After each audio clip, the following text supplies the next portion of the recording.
Welcome to Talkin' Jets. My name's Ryan. I'll be your pilot tonight. I am joined alongside my co-pilots. I've got Green Bean to my this way and Matt O'Leary to my that way. Boys, how you doing tonight? Green Bean, I'm going to kick it to you first.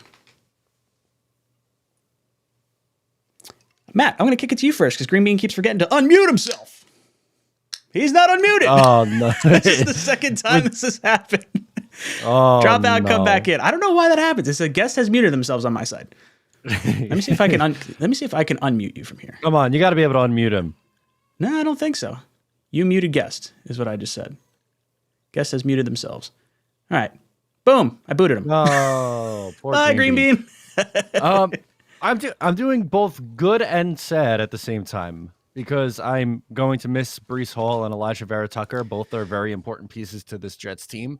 But I am also happy because Joe Douglas fleeced yet another poverty franchise. Yeah, it's brutal what has happened to the Jets in the last week. Like, it feels like there's just in the last week, I feel like I've aged like years between the Elijah Moore stuff, the AVT stuff, the Breece Hall stuff, and the fact that we were just clicking on all cylinders. And then now it's like, what do we do? What happens? Where do we go from here? Oh, here we go. And he's back. Green Bean, how you doing? Now you're screwing with us. Yeah, it's you, dude. It's not me. You mute me when you could do your awesome. Does he know his voice is all screwy? No, yeah, it's something to do with you, man. Like you mute us when you start doing stuff. Oh God, I'm Is sorry. this a bit? That's what I thought. Am I not back? No, you're back. You're here. You're back and better than ever. You can hear me good? I can hear you loud and clear. No more Megatron. Toon Bean is what they're saying. I love it. Chat. Thank you so much for hanging out with us tonight. If you're just popping in, make sure you hit that like button. For every 25 likes we get on this video, we're going to pick one qualifier for our t-shirt giveaway at the end of the stream. So make sure you hit that like button. If you're watching this after the fact and you want to get in on the t-shirt giveaway, all you got to do is comment on the video after it's aired and comment down below, and you'll get entered into next week's t-shirt giveaway. We've got a poll question in the chat. Right now, it looks like we got about 160 votes in. Woo. If you could pick one, who would you trade? Denzel Mims, Elijah Moore, Breece Hall. It is like neck and neck. This is probably the closest vote I've ever seen for us. Matt, are you able to see the percentages on your side, or is it like you can't see it? Yes, now I can. I clicked on it again. I can, yeah. Wow. It's almost a dead tie. Yeah, that is incredible. Green Bean, how are you doing over there? I don't know. It's just all frustrating. But yeah, I don't know. It's a close poll.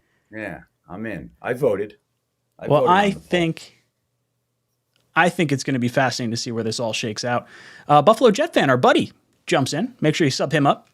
Says, been a minute since I caught a show. Just a small thanks. Go Jets. Good talking to you, dude.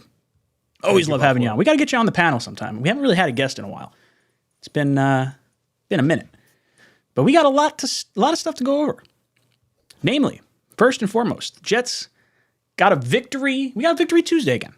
Although, I got to admit, it doesn't quite feel like a victory Tuesday because of everything else that's gone on, but Jets beat the Broncos 16-9 in a very, very stressful game.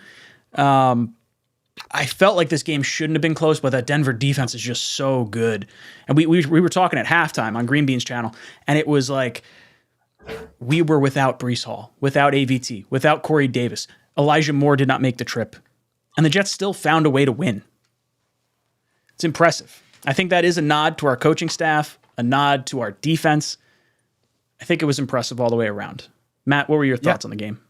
No, I agree. It was a gutsy win, right? That's a game we've seen the Jets lose time and time again. They didn't get very good quarterback play. I mean, we'll just call it what it is, but they've allowed, they being the Denver defense, has allowed just 3 passing touchdowns against all year, and they haven't allowed one since week 3. It's it's pretty impressive just how good they are against the pass. It seemed like a game where they were going to, or the Jets' plan was going to be to run the football. And, that was working with Breece Hall. Unfortunately, he got injured and missed the second half of that game and is going to be gone the rest of the year. But Jets defense continues to play well. They're now up to top 10 in the league. This is allowed from 32 to top 10.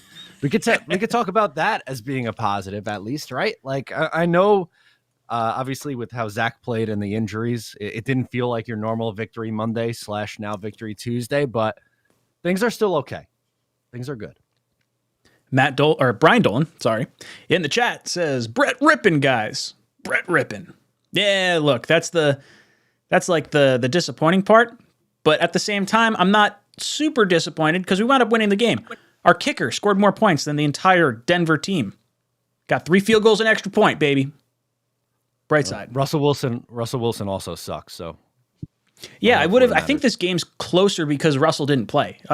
Honestly, I really think the Jets would have beat the snot out of Russell trying to run around back there with a partially torn hamstring. I was thinking when they were like, oh, we're pulling him, he's not playing. I was like, they're soft. They're afraid of Quinnen Williams. That's what I was looking at. Yeah. Green Bean, what were your thoughts on the game? Oh, yeah, man. It was weird. I think we won. And that's the big thing. I think a lot of us are forgetting how difficult it has been for us to win. We lost tons of games, where we felt we got screwed. We lost tons of games where we got blown out. We've lost tons of games but in the last second, down by a score or somebody comes back, all sorts of different ways. And then we're 5-2. We've only lost 2 games this year. And I'm getting bombarded with people that think we suck. It's like, I don't know what this is. I get it. We can always, just like I talked about last week, being constructive about the team, right, wrong, up, down, just what you see. That's cool, man. You can be concerned about something, still be happy. But I think a lot of us, man, I think the main thing to focus on is we already have more wins than last year. One more, and we will have tied our last 2 seasons combined. That's a big damn deal. That's big for us. And we got a great GM, and I'm psyched about that. Injuries are injuries, man. I'm as brokenhearted as anybody, truly. Particularly with those 2 guys. Anybody else I would be less bummed about, I think. You know what I mean? Yeah, those are literally our 2. If you had to pick offensive MVPs or even necessarily team MVPs, those 2 are certainly in the conversation with Quinnen Williams and some other guys. But brutal. And I know Elijah Moore wasn't there. And I know he could have done nothing and these injuries would have still happened. But I still I'm thinking oh, screw Elijah Moore. He put negative vibes on us. We were positive vibes all damn year, and now we got negative vibes, and then we lose our 2 best players. He's sitting at home with a fucking voodoo doll stabbing the knee, the elbow of friggin' AVT. Am I the only one that felt that way? Matt, how are you feeling? Yeah, it sucked that he wasn't there, right, with all the injuries. The wide receiver room was obviously banged up, and then Breece Hall goes down, and then you have the frustrations of Jeff Smith dropping a pass on 3rd down that would have been a first down. It's this is why you need Elijah Moore there, dude. You could have just wait a week. It's going to come. Your reps are going to come. And that's where I'm at right now. I think obviously the plan is for him to play on Sunday. I don't think the Jets trade him. I think he sticks the rest of the year, and I think he gets more involved in the offense, which was going to happen eventually once the younger guys started clicking and getting in rhythm. Yeah, Green Bean, how are your feelings towards Elijah Moore and kind of everything that's sort of transpired so far? I guess I should probably shift this over here. Let's do this. Let's do wham. What are you doing? Bam. Elijah Moore trade request. Plan moving forward. What's the plan? Yeah, I think, look, man, we had nothing but positive vibes until that guy did that. You know what I mean? So, yes, we had the normal Jets fan stuff with, looking too deep into things and finding negatives and all. Yeah, that was happening, but that's standard with us. That really is. Everything was positive until Elijah Moore kind of broke that momentum. Now, we were able to win a very difficult game throughout all the injuries in a very difficult place. Matt did a good job illustrating how difficult it is against that particular defense. Look, the most points was 20. We scored 16, And it's like, we're up there among the best against that defense, and we looked like complete garbage. So, like, what does that say about this team? Now, Elijah Moore, the whole thing, he put out a tweet today, like, all I got is already in me or some bullshit like that. I wish that he would just shut up. I really do. As far as them trading him, I think that if they got an offer, like somebody said, hey, we'll give you our first, I think they would take it. But outside of that, I don't think that they're going to. I think they're going to say, shut up, sit down. You're getting paid $1 million. Go out there. And if we tell you to fucking roll on the grass for that play and stick fucking tissues in your ear hole, then that's what you do. If it's going to help the team. You know what I mean? What is this shit? And I think, look, they'll let him stew on it. Saleh, I think, I've had my critiques of Saleh, right? Just like a lot of other people. But I think the way he said it was perfect. He said, look, this is on him. We have no intention of trading him. And it's on him. When he's ready, and he stops fucking crying like a baby, stops pouting, come on in, put your fucking helmet on, and run the offense. And if you're open and you're not running lazy routes, then we'll get you the ball if we can. If Zach doesn't suck. Again. I did a complete, I don't want to say 180, but like I was all like, screw this guy. We don't need him. We got Breece Hall. We got all these weapons. And then like the injuries happen. I'm like, well, if he says I'm sorry, he can come back and be fine. Yeah. I just want to win fucking games. I don't care. We're not alone, dude. So many people. On second thought, maybe. Gator needs his gat. Drops in, says, hear me out. Clearly, Mike LaFleur favors big wide receivers who can block well. Corey Davis. We have our shifty wide receiver in Garrett. Let's flip Elijah for someone like Claypool or DJ Moore. Invest in the offense. Playoffs. Does he? Interesting. What was that? I said, does he? I don't know. I mean, we've brought in Elijah Moore since he's been here. We've brought in Garrett Wilson. We retained Braxton Berrios. Like to me, it doesn't necessarily scream big wide receiver. Like they haven't used Denzel Mims at all. No, I don't know if I agree with that. They hate Denzel Mims and his whole family. You know what I mean? Corey Davis is like the anomaly. Yeah, I don't agree with that at all. I think it's actually the exact opposite of that. They've done everything in their power to bring in the smaller, speedier guys like Elijah Moore, who they drafted when he was here. You mentioned they drafted Garrett Wilson. They paid Braxton Berrios, and they use him on a gadget play once a game. I think obviously they like those kind of players. Yeah, and I think, it's just interesting. I think the comment could be applicable to the last couple of weeks where we've become a more of a ground and poundy kind of a team. Mm-hmm. But I think there's reasons for that, and the bigger receivers, like we were talking about last week, Denzel Mims might actually work better for this week's game plan, when considering the strengths and weaknesses of the Denver defense.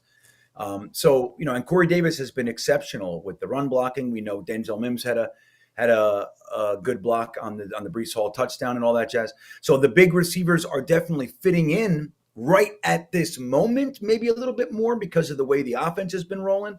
But I think, like Matt, I agree. It's pretty much the opposite when you think of LaFleur and what he's trying to put in here. J-Boy comes in, says, one more win and we're undefeated in October. This is the win I really want. Of all the wins that we could have had in October, this is the one I'm circling on my calendar. Here's an interesting one coming from Garrett. Garrett says, I wouldn't deal with that agent anymore. May, Adams, and now Moore. Dude is a toxic agent. Not just that. No, I was going to say, I was like, he's got to be talking about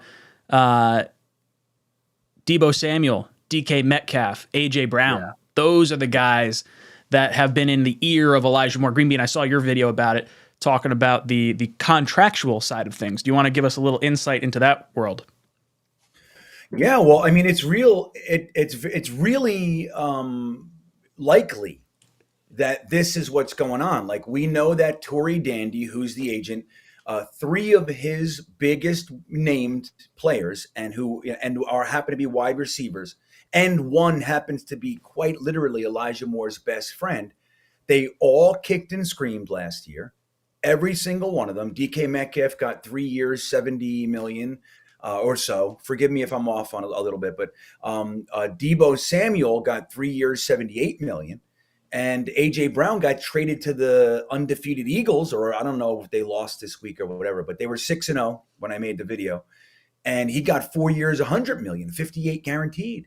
So, like, when you look at that, that's the formula, man. You know, and Elijah Moore, who has nowhere near the accomplishments of any one of those guys, it doesn't matter. If he's looking at, like, let's say Torrey Dandy and Elijah Moore, they're sitting around, they're looking at him and A.J. Brown are talking and everything. And they say, bro, this offense, it's never going to let you shine. And when it comes time for your contract, you're never going to get it. And so start kicking and screaming now. Get your ass out of there. I mean, now, granted, I'm speculating, but the facts are very, very clear. Torrey Dandy's wide receiver group last year, every one of them kicked, every one of them cried, every one of them got fucking paid. So there it is. Yeah, I wonder if there's going to be any sort of hesitancy to deal with that particular agent, or if just every wide receiver is going to sign there because now all of a sudden all these guys are getting paid. I mean, with DK Metcalf and A.J. Brown, Elijah Moore played with both those guys at Ole Miss. So it's interesting to kind of like see that sort of dynamic going on. I don't know. Yeah. It's super frustrating to see. Yeah, Kevin Ramos, thank you for joining the channel. Much appreciated. Sorry, Green Bean. Go on now. I was just going to say, and on top of that, the Jets had a trade offer on the table for Deebo Samuel. Remember, we were going to give them, we wanted to offer our first which was 10 overall for Deebo in their second, and the Niners ultimately chose not to accept it. But we were going to bring Deebo in here. Imagine Deebo and Elijah down here, kicking and screaming together. Now, talking about some sadness going on. Breece Hall, AVT, officially done for the year. Breece Hall has a torn ACL and some meniscus damage. And then AVT has what does he have? Something in his elbow, out for the year. Tricep, that's what it is. Brutal. Absolutely brutal loss. AVT, our most versatile offensive lineman, arguably our best offensive lineman. And then Breece Hall has just been an absolute animal. Front runner for Offensive Rookie of the Year. So, Matt, I want to hear from you. Tell me about these two players and how do the Jets kind of move forward from here? Yeah, I mean, this is gutting. I was in a bad shape yesterday because they're probably the two best offensive players that the Jets have. Breece Hall was on his way to an Offensive Rookie of the Year. He had 4 carries over 70 yards, another touchdown. He was scoring like crazy. It's really sad to see him go down. And AVT, I mean, he's played 3 different positions, and he's looked fantastic at all 3. He was such a versatile piece on this offensive line. They obviously replaced Breece with James Robinson, which I think was a wise decision to trade for him. But losing AVT is going to be huge, and we'll see how the offensive line bounces back. And who knows, maybe they're not done making trades. Green Bean, what about you? How are you feeling about Breece and AVT? It's devastating. I mean, it made Victory Monday feel like we just lost. We got kicked out of the playoffs. Like, that's what it felt like. And it's unfortunate. And then you add, to that Corey Davis and whatever he's dealing with, and then the JFM situation, and all that. It's just like, now who we gonna, now we have question marks at offensive line. Zach didn't look good. It amplified any potential negatives that we had. And it takes the wind out of your sails, man. Like, AVT was all pro level this year, all pro. Breece Hall was, Rookie of the Year, but he might have been he might have made it up to all pro, or at least Pro Bowl. And it's like, we don't get this stuff often, and it's really unfortunate. I don't know. I was concerned, and I shared it numerous times. I was concerned that just bouncing AVT, I was like, just can we, like, we're pushing it. And I don't know if that's why he got hurt, but I felt it. I felt like we're pushing it. It's like, there's a reason you don't see guys playing 3 different positions all over the place in a 1 month period, because it probably is not all that good for them. But AVT is probably the best player on the offense, and it sucks, man. This is now, like Matt said, getting James Robinson, does that help? Yeah. And the same day, that's like a nice salve for your burn. You know what I mean? You get burned, and somebody comes over with a nice, and cools. Okay, I'm still burned. It still hurts, but that feels nice. Thank you. You know what I mean? Like that's how the James Robinson thing was. So yeah, man, it shows that we're still in this thing. We're still meaning to win. Scuttlebuttle comes in, says, this is a big game. Beat the Pats. We're playing with house money for a week. Then a bye. Hopefully we get Max and Fant back for the final 8. Let's go. This is something I think there could be another trade coming down the pipeline, and I'll touch on it a little bit here, is you kind of look and see how the rest of the league is doing and where the Jets are. If the Jets can pull off a victory this week, I don't know what the percentage chance of us getting into the playoffs is. Right now, I think we're sitting at 61%. It's got to go up pretty drastically, being 6-2, if that were to happen. I think you could see the Jets make another move here before we're all said and done, but it's exciting. You know, we're playing with house money because no one's expecting a win against Buffalo. Like, you're just, at that point, it's like, okay, let's just see what we can do against them, right? And then you go into the bye, and then you come out and you're versing the Patriots in Foxborough. So at least you have, like, this is an interesting month coming up. These next 4 weeks are going to be kind of telling for where this team is, because a lot of people have gotten a little bit of, or the Jets have gotten a little bit of shit for the quarterbacks they've versed, which, tell me you guys aren't ecstatic with how the Patriots handled Monday Night Football last night. And they had Mac Jones in, he throws an interception. They're like, all right, we're going to Zappy. I'm doing my call-in show. I'm like, oh man, this guy's got 2 touchdowns real quick. Like this, tell me, like I'm just watching the chat go through. They're like, there's no way this guy's going to be the next Brady. And then the whole thing goes off the rails. And Justin Fields just absolutely tears him up. And for me now, I don't know, like the Jets are legitimately 1.5 point underdogs to that team. Like, we're on a 4-game win streak. What kind of disrespect is that? It's insane. Absolutely Looney Tunes that the Jets are not favored in their own building after watching a team with 2 quarterbacks. You know what they say? When you have 2 quarterbacks, you have no quarterbacks. Ugh. Drives me nuts. Let me ask you this, though. If we play Mac Jones, are we playing another backup quarterback? If we play Zappy, are we playing another backup quarterback? Is that going to be the answer is yes. Which one to both which those. one counts? Which one makes it possible for Rich Cimini to write another fucking shitty article about the Jets' propensity of playing backup quarterbacks this year? Which one is it? Is it either? Whatever one it is, that's the way we got the freedom to just say the Jets are going to get another backup quarterback. Which one is it, man? Dude, Matt, how are you feeling about this Pats game? I think the Jets will win this game. I think with how they're playing right now, their defense is playing lights out. I also think the Patriots have a massive question mark at the quarterback position because they have no idea who they're going to start, as Mac Jones looked terrible, and then they pulled him for Zappy, who had 3 turnovers of his own after that. So the Jets have been really good at creating turnovers. I think it might be a similar game where it's not necessarily going to be crazy high scoring, and maybe some people online get upset about some box score stats, but I think the Jets win this game. I just don't think the Patriots have enough offensively to keep pace. Did you see the video on the sidelines of Zappy singing Stacy's Mom? He was like mouthing the words to it. I saw that tweet go around. I was like, this is kind of funny. I mean, I would be doing the same thing, but you're a quarterback who's clearly losing your game right now. Like, pay the fuck attention. Sky C comes in, says, JD and Salah love selfless, hardworking, totally committed players. Plus, Joe Douglas already got rid of all drama players on the roster. And if Elijah Moore keeps posturing and planting negative vibes, he'll be gone. For me, when I'm watching this whole thing and I'm looking at Elijah Moore and him demanding a trade, I'm not going to trade him. Like, I don't care if we're offered, they'd have to blow me away with an offer. Like a 1st-round pick probably does it for me. But short of that, dude, sit your ass on the bench or come out and help the team, one or the other. Because if you start folding to guys who just demand touches and they want to trade, like, it sets a bad precedent. Yeah. And I think what's interesting for me is you're seeing the whole team kind of rally around him.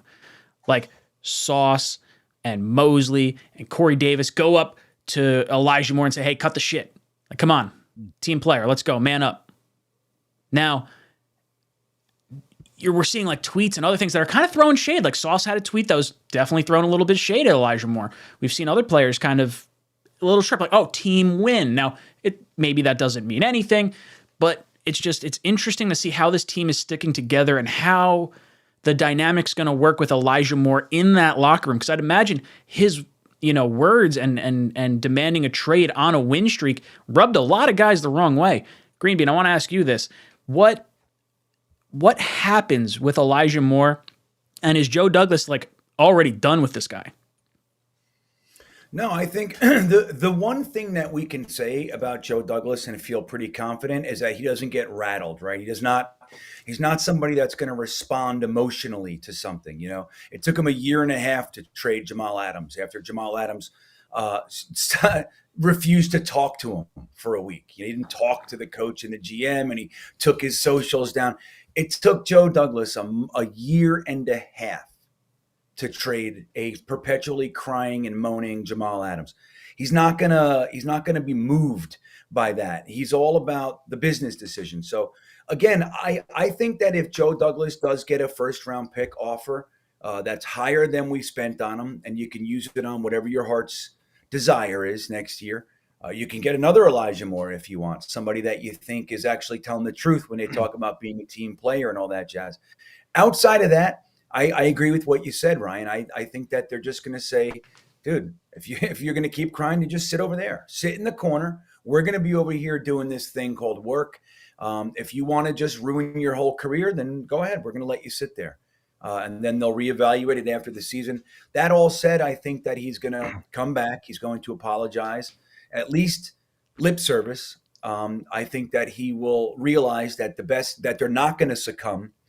Maybe it waits until the trade deadline, November 1st, maybe in 6 days or 7 days, whatever it is. Maybe then he realizes, holy shit, I'm really not getting traded. And the only option I have is to play. So maybe he does that. But either way, I don't see Joe Douglas doing it unless it's a really sweet offer. We've kind of known that Elijah Moore has a little bit of a me personality. As like one, he's a wide receiver. I think that's just inherently part of the position. You think you can dominate anyone in front of you, and I think that's a good trait to have. But, back in college, we brought it up when we drafted him. He had the old piss game. It was he scored a touchdown, does the peeing dog in the end zone, pushes the extra point 15 yards back. They wind up missing the kick. They lose the game. Selfish play. So, I know it wasn't the pros, but it's a little insight into the personality maybe. Hey, get your head on straight. Matt, your thoughts on Joe Douglas and where his head might be at with Elijah Moore? I think their goal is to get him back on track and for him to stay. I don't anticipate him being moved. Obviously, not in season. They need him right now, but even in the offseason, I think they view him as someone that they need on this team and want on this team, and it's just a matter of getting him to buy back in, which I'm strangely confident that the Jets can do that with competent adults in the building and Joe Douglas and Robert Saleh. I think. I think this is something that they could move on from in a positive way and get this thing back on track. So I don't really look at it as an issue going forward. I hope it's something that they can put in the past and just take it from there. Uncle T comes in and says, DJ Reed was the best signing of the offseason. Completely agree. I don't know if there's another person that I would even compete with that. Greg Reed comes in, says, I hope Zach doesn't force the ball to Moore when we play the Pats. Give Moore the Braxton end around. Yeah, right. Does Elijah Moore just want touches, or does he want receptions? Does he want to be treated like Deebo Samuel? Throw that dude in the backfield, right? Take some linebacker thumps. That's right. This is what you wanted, kid. That's what they should do. Just hand him the ball. Go get in the backfield for the whole. You give him fucking 28 carries. And he limps off the field with no teeth. You know what I mean? Oh, man. It's I shouldn't have asked for that. It's one of those plays where the quarterback's mouthing off and then the whole offensive line just doesn't block and he gets whacked one time. It's right. You think you're going to start playing a little smarter now? Oh, okay.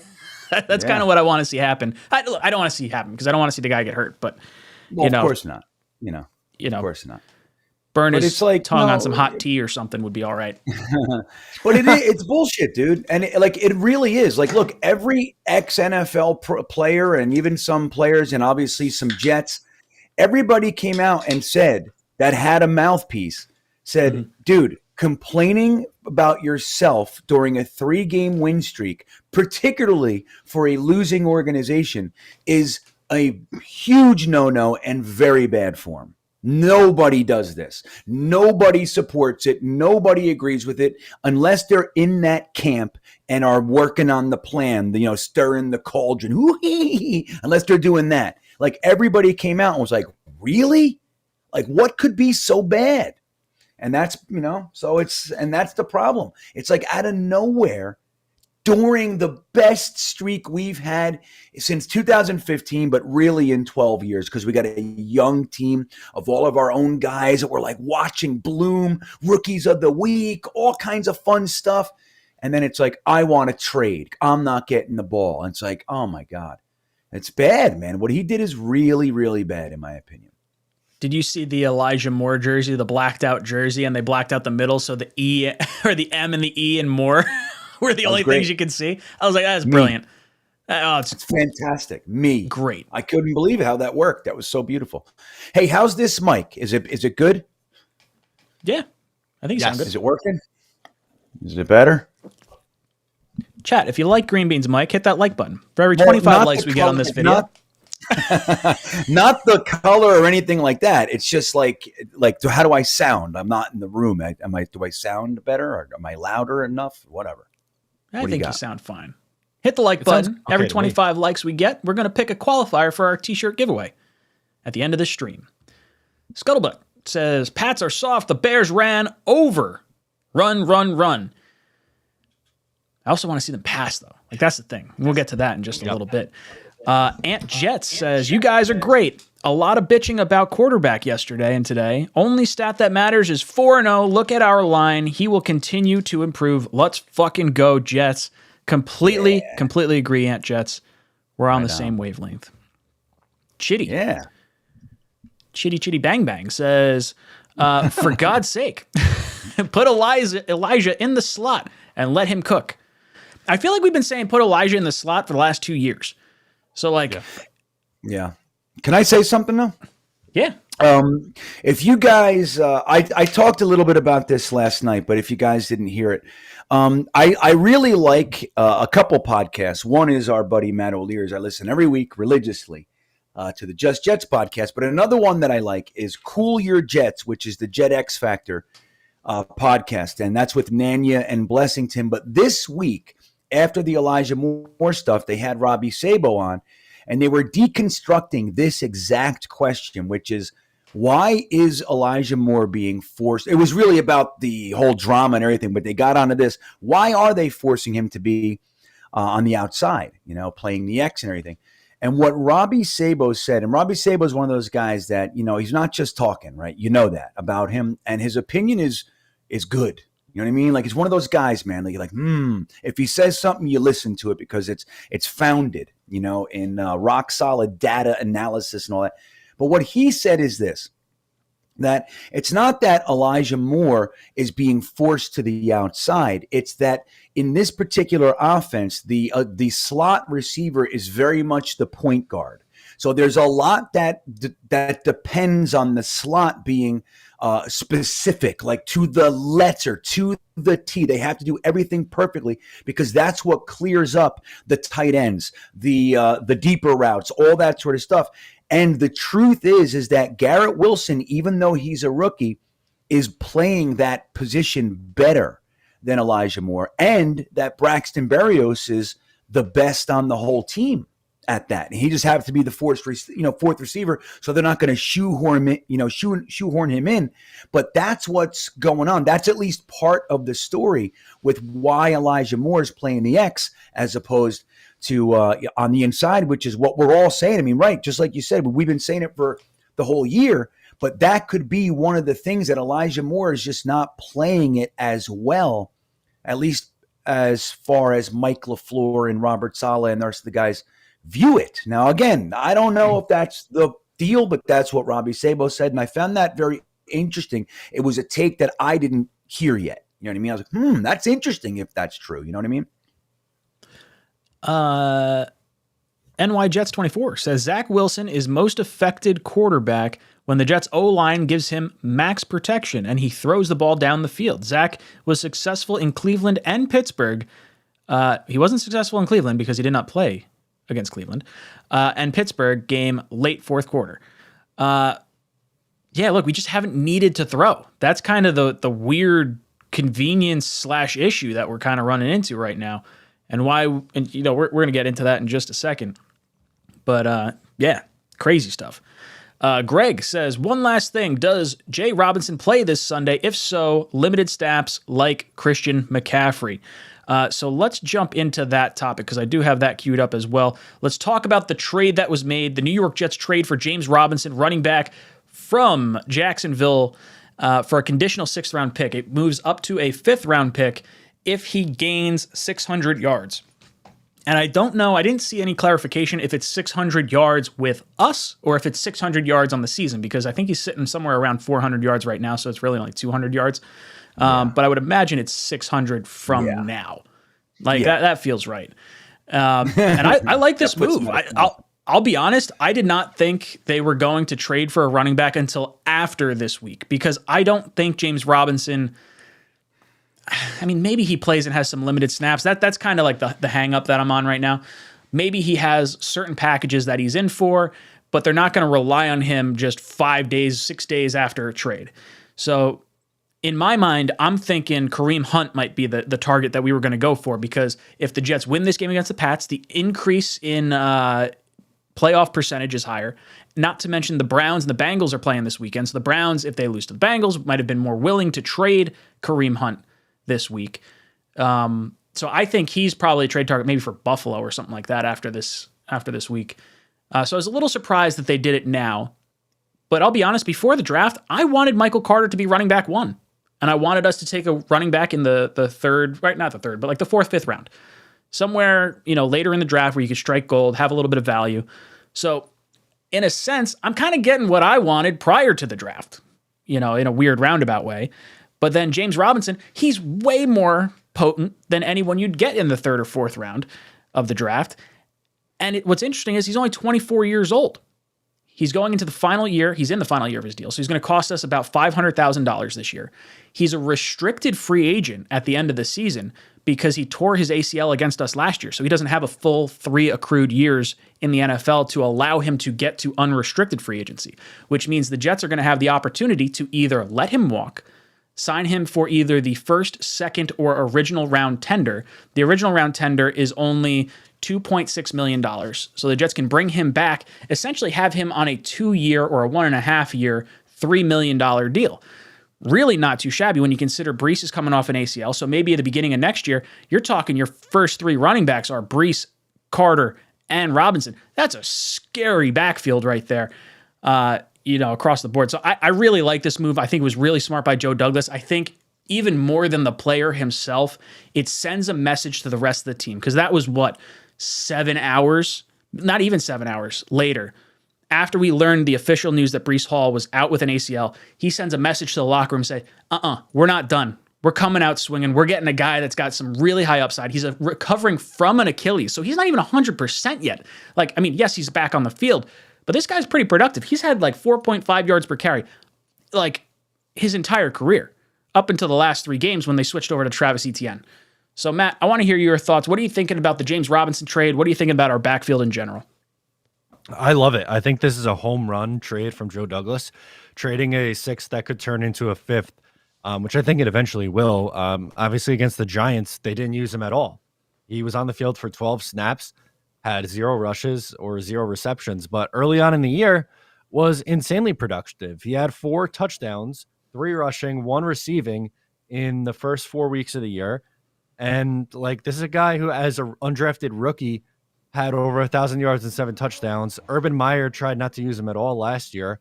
He still had 767 rushing yards and 8 rushing touchdowns.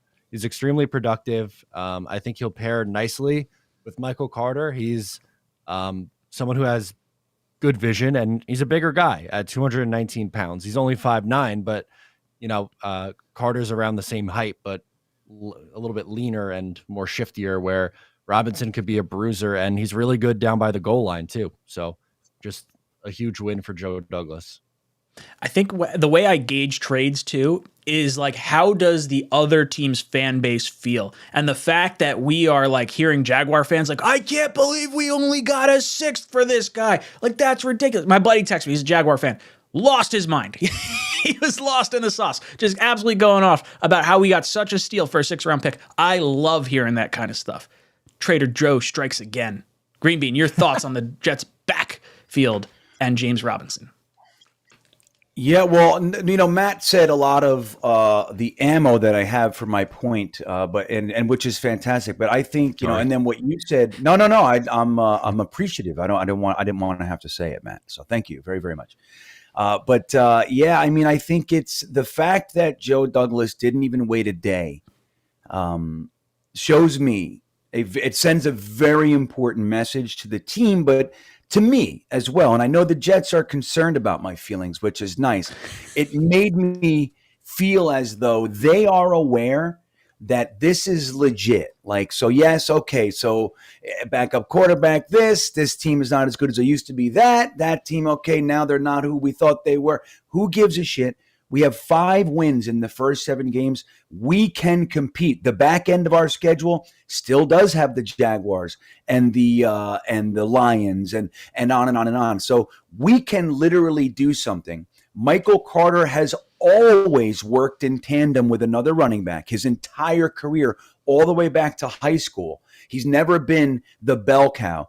Joe Douglas acknowledged that, knows that, and told the team, don't worry. Of course, we're upset we lost our young superstar, but I'm going to go get another 24-year-old kid who, for whatever reason, this team just very similar to like Mims. It's like his talent didn't go anywhere. Urban Meyer's just weird and brought in Travis Etienne and didn't like him and benched him and all kinds of stupid, weird stuff. The kid's a stud, and he's good in the passing game. He had, 40 receptions or something along those lines for 300 and change. So I think it's a great move, and I think that we'll probably see him this week. I know what you were saying, Ryan, but I think the fact that we signed him so quickly gives us the opportunity to at least maybe create a package where he can come in. Maybe it's 5 plays, maybe it's 12 plays, whatever it might be. I think that it would be a benefit to have him out there. And even if it's just as a decoy, you know what I mean? Like, oh, here he comes, they're going to run him, and you don't. That kind of a thing. I think it's a slam dunk, man. It's not Breece, but it's not bad. And I'll give credit to Matt O'Leary. He said it, a couple hours before it, or maybe the day before. He said, I think the Jets should 5 hours. Matt O'Leary put out a tweet. It's official. It's real. He said the Jets should go and sign someone like James Robinson. So there you go. I'm a little disappointed in you, Green Bean. I was expecting the comp pick formula because the Jets gave up a 6th, possibly a 5th-round pick. This guy winds up getting signed away from us at some point. The Jets could get a comp pick back. There's a real good shot the Jets are going to have to re-sign some players like a Quinnen Williams, where you're going to eat up some of your cap space, and maybe you're not bringing in the free agents. No, he's a restricted free agent, man. If we don't want him, he counts toward the comp pick formula, which is fantastic. Mm-hmm. If we want him, his contract is $1.7 million. So we can keep him for 1.7 next year, or we let him go. We rented him. We feel like Breece Hall's back 100%, and we can let him go, and he now factors in as a benefit to the comp pick formula. So we don't just get, like, this, but we don't just get a comp pick for someone. Right. And, it's like we have to outweigh with what we brought in versus what we lost and all that jazz. But so I think it's even on that level, Ryan. I think it's beautiful what Joe Douglas did. We brought in a 24-year-old cheap restricted free agent. So if he does sign somewhere, we get a pick. If we let him go, he factors to the comp pick. And if we want him, he's $2 million. You know what I mean? So I think it's just such a smart move. And I think Dom C sent me like one of the Jaguars YouTube guys, and he was livid. He's like, I don't understand why we gave this guy away for chump change. And the best part about it is if we don't hit the accelerator or whatever, the escalator, we basically traded Blake Cashman for James Robinson. That is magic. You know what I mean? Who could, in a million years, never. Who would do such a thing? Joe Douglas did it. I love it. Joe S. comes in and says, if Fields had the same game, he would be praised. Talking about Zach Wilson, I don't know if I'd call that, but I'd like to see Zach's stats at least match what Fields did yesterday. It'd be nice to see. Chitty says, Garrett should be on the outside, period. He's a jump ball savant. Let's not overcomplicate this. Yeah, when I'm looking at like the skill set of our wide receivers, I'm thinking Corey Davis has to be on the outside. Garrett Wilson jumps out the gym, should be on the outside. Elijah Moore and Berrios should be working the slot. Like, just from a pure eyeball test, that's where it fits in for me. And like Mims is the same way. Mims should be on the outside. Like, the fact that he doesn't know the slot and that's why he wasn't playing last year is absolutely bananas to me. But I don't think we should overcomplicate things. Simplify stuff. Make it easier. We got young guys. Go up and play some ball. Matt, you think we're overcomplicating it and Garrett should be on the outside? Yes, frankly, yeah, I do. I agree with this take. I think, and for that reason, Elijah Moore should not be the one who's running a million go routes. Like 33% of his routes have been go route. That's insane. He's a 5'9" shifty receiver. Get him the ball in space, let him turn upfield and go to work. Like the touchdown he had against the Dolphins last year. That's perfect. He turned a little 10-yard slant into a long touchdown. I don't know. I don't think he's being utilized properly. And I'm not justifying what he did. I think he handled it insanely wrong. I think it was awful how he handled it, but I do think once he's back that the Jets can use him better, and I hope that they do. Greenby, what about you? How you feeling about Garrett being on the outside instead of on the inside? Well, I think it makes a ton of sense, man. I mean, like we all have the same feelings, in my opinion, and we all look at it, and it's not working. Like that's the big thing for me. Like, like we complain about this or that, and if it's not working, then our complaints are valid. But if it's working, then I find it very difficult to complain about things. It's like, all right, well, that's not the way I would do it, but it's working. You know what I mean? So whatever, but we are seeing a lack of potency with the wide receiver group. And I know it because I got sucked in and I got 2 damn Jets on my fantasy team, and I'm a complete loser because of it. They've done nothing. I think I got a collective 6 points in fucking 4 weeks with these guys. So, but yeah, man, I think, like, again, Robbie Sabo's point that I just brought up holds weight with me. Like, it makes sense. And if that's what's really going on behind the scenes, and they're like, dude, he's just not doing what we need him to do in there. When we put him in there, yes, he gets a nice catch every now and then, but he's screwing up the rest of the offense. Then I understand it. But I think simplicity, like you just said, Ryan, I think we might be overcomplicating it. It's like LaFleur, on 3rd and 1, he has an empty backfield and he runs, a deep, 7-step drop with, 15-yard plus routes. It's like, why are we doing that? We're talking about getting 3 feet, 3 feet. Dude. So I think we are in danger of overcomplicating it. And I think it would make a ton of sense to have Corey Davis, Garrett Wilson on the outside, Elijah Moore on the inside, a couple bruising tight ends, and a running back. Let's just go there and run an offense and beat people up. Teddy Craney comes in and says, Zach's coming out game incoming, 300 yards, 3 touchdowns, 14-30 New York Jets. I said it since last week. I want Zach and the offense to just go off, and I want them to be in victory formation. Patriots have no timeouts, 2 minutes left in the game, and them to throw a fucking Hail Mary and just rub some salt on the wound. I just want to bury them in it. I do not want to stop. I will score every point I could possibly score against this team. Fuck the goddamn Patriots. Yeah. It sounds like the intro. Going? Are you guys going? Either one of you? I will be at that game. So we're taking a shuttle. We got a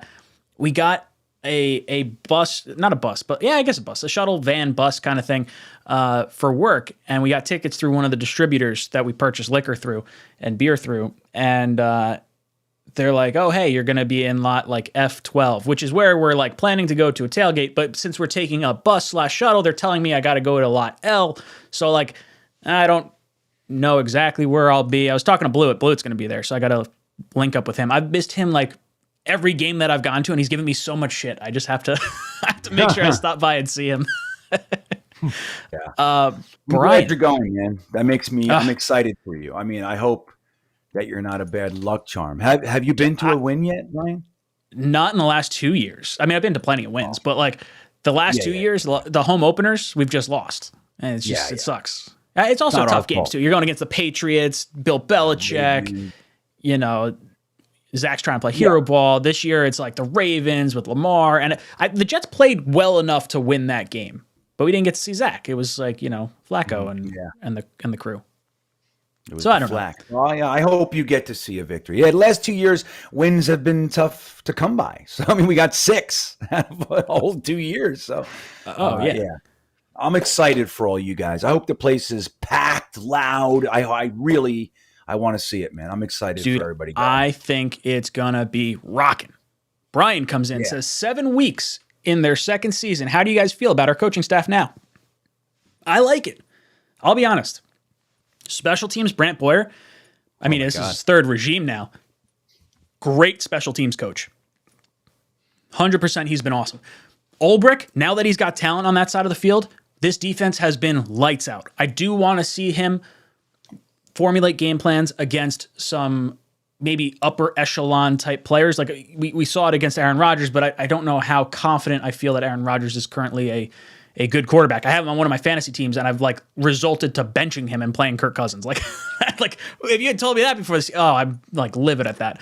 But I'd like to see him I want to see what he can do against the Bills. That's kind of like for me, after seeing what the Patriots went through yesterday, I think the Bills game is almost a litmus test for me. Like where is this team based on like the quarterbacks we've played, where I think the defense is, and we're still like a little hamstrung. Like you're saying, okay, we're going to be without Elijah Moore, or not Elijah Moore. We're going to be without Elijah Vera Tucker. You're going to be without Breece Hall. You're going to be without likely Corey Davis at that point. I think he comes back after the bye. So it gives me some hope. Like if the Jets can hang with the Bills and you're missing those 3 guys, that's going to be a big confidence booster, even if, like, you know, we wind up on the losing end of that. Greenbean, how are you feeling about this coaching staff right now? Dude, I've been saying it the whole time. I'm a huge Ulbrich fan. I never questioned anything he's ever done. Hey, did you guys know, isn't it interesting that, you know, Quinn Williams the last couple of weeks was playing 75% and up, and he was dominating? Do you know what he played this week? It was like 60%, I think, is what it was. 61? 62%. Yeah, that's right. And it's like, I don't know. So that kind of stuff still rubs me. Like there's a lot there, but I have to give credit where credit is due, man. I mean, these guys have this young team believing. They have them playing 60 minutes of football. And the weirdest, anomalous thing of all is we are a fourth quarter team. We did it again in Denver, man. Mm-hmm. That is the trait of a veteran team. That's Tom Brady. That's Ben Roethlisberger. That's those guys. You know, Drew Brees. Like all the stuff that happens during the game. When the fourth quarter starts, they know, okay, all jokes, stop it. We're going to go win now. And that's what they do. And we have a young team, and we're doing that. Even Zach, he has a sloppy, crazy game. He settles down in the fourth, and he does just enough. In Pittsburgh, he was great. In Denver, he wasn't great, but he did enough. And again, no turnovers. And it's like the whole team seems to settle down and get laser focused in the fourth quarter. And that is the coaches, man. Like you have to give it to them. And the defense has been playing just angry, fast, aggressive. And I look, again, I have to credit, you know, I'll credit the coordinators. I really like a lot of our positional coaches. But then I got to credit Saleh, who I've been critical of, you know. So I think that whatever he's doing, they're buying in. So I'm in. You know what I mean?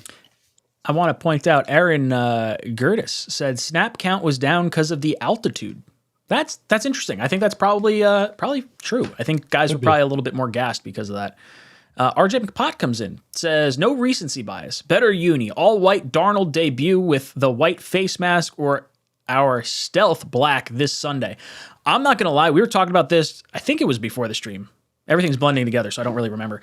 I am concerned that we're going to go away from the white tops right now. I like the black. I'm excited to see the black helmets. I like the blackout game, but yeah, I don't know. All blacks or all whites. I really do like the all whites. I think the all whites is pretty sharp. Matt, what are you thinking about the all blacks? I love it. It's black for Bill Belichick and the New England Patriots funeral. So I think it's like his soul. Yes, let's go. Oh man, Got me even more fired up. Green Bean, what are you feeling about this upcoming uniform choice? I'm feeling better because of what O'Leary just said. That's what I'm feeling. I'm feeling that is perfect. But I hate to piss on our cornflakes, but like I said before, I'm freaked out.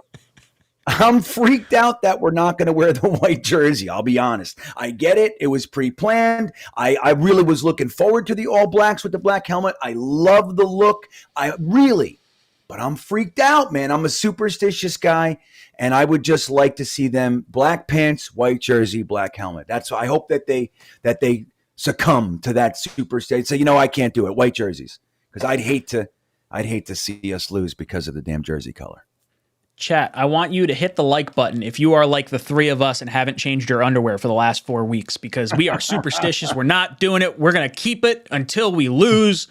100%. Daniel Faust comes in, says, Joe will add to the line as well. We can touch on that in a little bit. I do think that is a possibility. I'm curious to see where you guys think we might end up with this. Real quick, before I get to pump up the champ, Travis Preham comes in with the member super chat, says, we can win these next 2 games. I like it. Confidence. Yeah. Pump Up the Champ says, I love how we stole James Robinson from teams like the Bills, Chiefs, and Rams. I bet Bills fans are livid because they could have easily made this move to bolster their roster. Yeah, I think there's going to be a lot of fans. Nothing warmed my heart more than watching the Bills fans. It was their draft stream. I think it was not Bills Mafia. What was it called? Bills Fanatics. That live stream when we took Breece Hall. Oh. They lost their fucking minds. And it was amazing. He's ours for the next at least 3 years. He's going to be a lifetime Jet. And the Bills are going to have to go against him every friggin' year, twice a year. And they're going to have to see just how good he could have been on their teams. It makes me happy. Green Bean, you think they're some of the higher echelon, I shouldn't say higher, the equal tier teams to us are upset by not getting James Robinson? Yeah, you know what? I think that's really great. I haven't even thought of that. Not even for a split second, that I think not only is it beneficial for us, but it also is beneficial because we stole a guy that could have helped those teams. Now, they might still trade for Kareem Hunt or whoever else, right? And that might work, but it's probably going to be more expensive too. I think James Robinson is a slam dunk, man. It's not just okay, he's good because we got him for cheap. No, we got a stud, in my opinion, for cheap. So I think, that's a really great chance, pump, or great point, pump.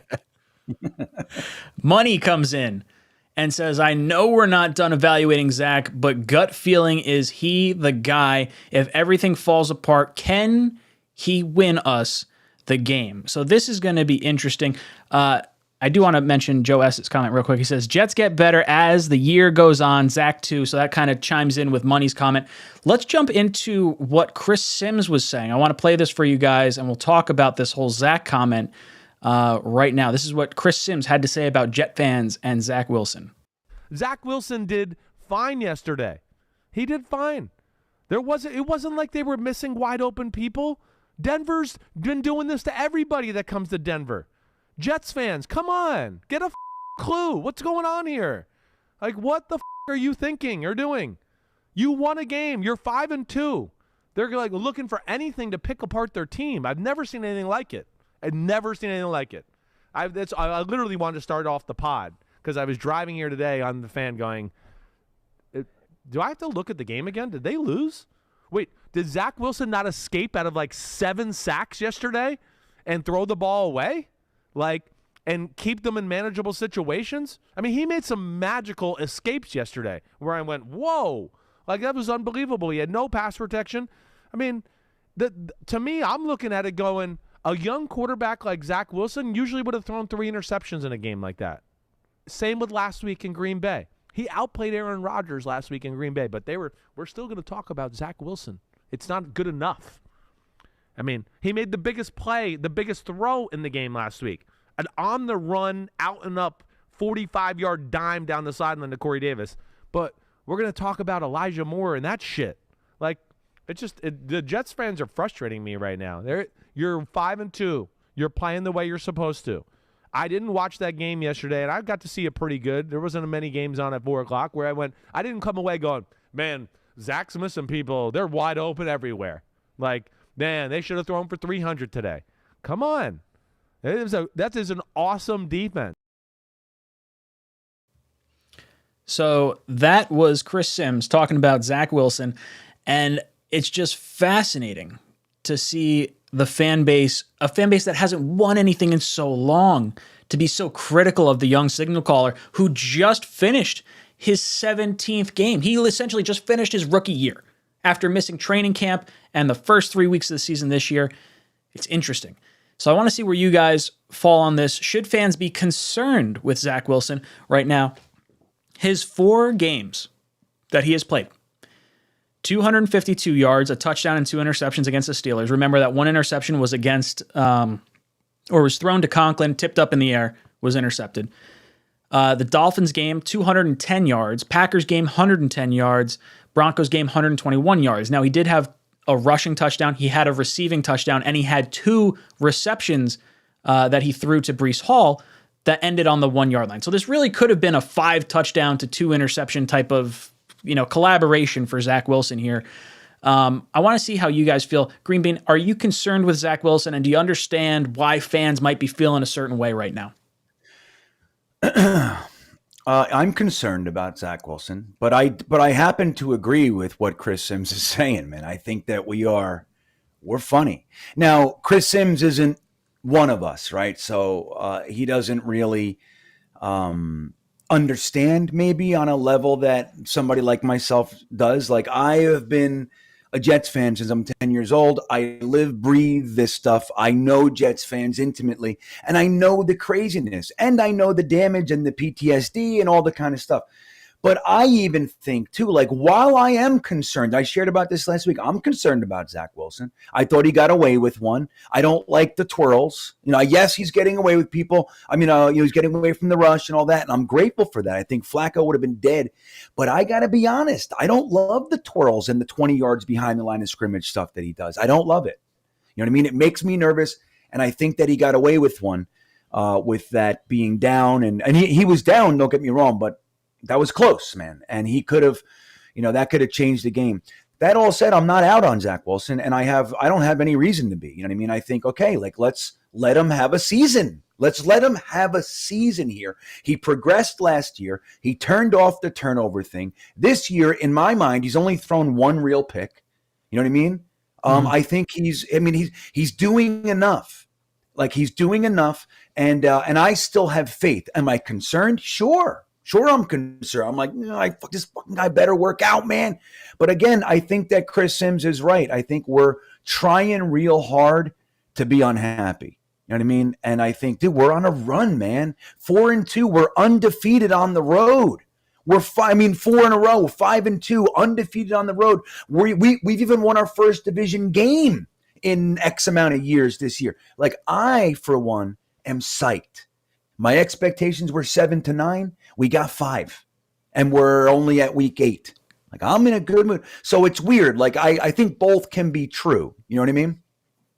Yeah, 100%. I think there's absolutely truth to that, and I think Zach Wilson maybe not needing to throw or should be throwing. I mean, you're talking about the Broncos defense. They were lights out. There's no way you should have been throwing the ball in that weather with everything that's going on. You're down your linemen. I have a stat here. Time to throw. So from snap to release of ball, Zach Wilson is averaging 4.37 seconds. That is a lot of time. And part of that, it's not necessarily the offensive line. I mean, part of it is, he's holding on to the ball a little too long, but he's creating time, allowing his wide receivers the ability to get open. And I think he's probably missing some of the open guys. I think there is something to that. So I think there are valid concerns. But at the end of the day, 4-0. He's got to be doing something right. Defenses have got to be respecting his legs. They've got to be respecting his arm, more than Flacco, in my opinion. So it's just interesting to see. Matt, I want your thoughts. Are you concerned with Zach Wilson, or do you understand why fans are concerned?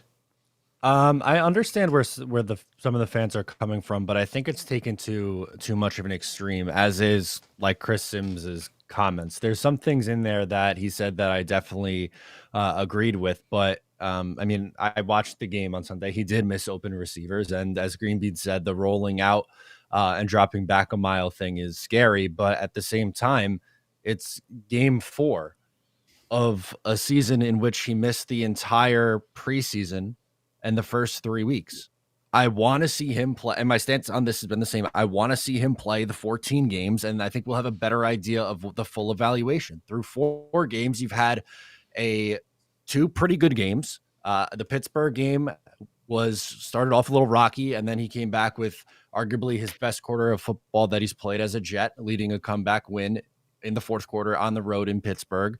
Against Miami, he was good. I would say he was good against Miami. He only threw 210 yards, but he was averaging 10 yards per attempt because they barely threw the ball, but he was effective. And as Ryan, I think it was, that mentioned that 2 balls went down at the 1-yard line. Against Green Bay, rocky. This past week against Denver, bad. One of his worst games as a Jet. But as we've all talked about, only one quarterback has played well against Denver this year, and it was Geno Smith all the way back in week 1. They haven't allowed and he had a less passing than touch. 200 yards. Yeah, he had 195 yards.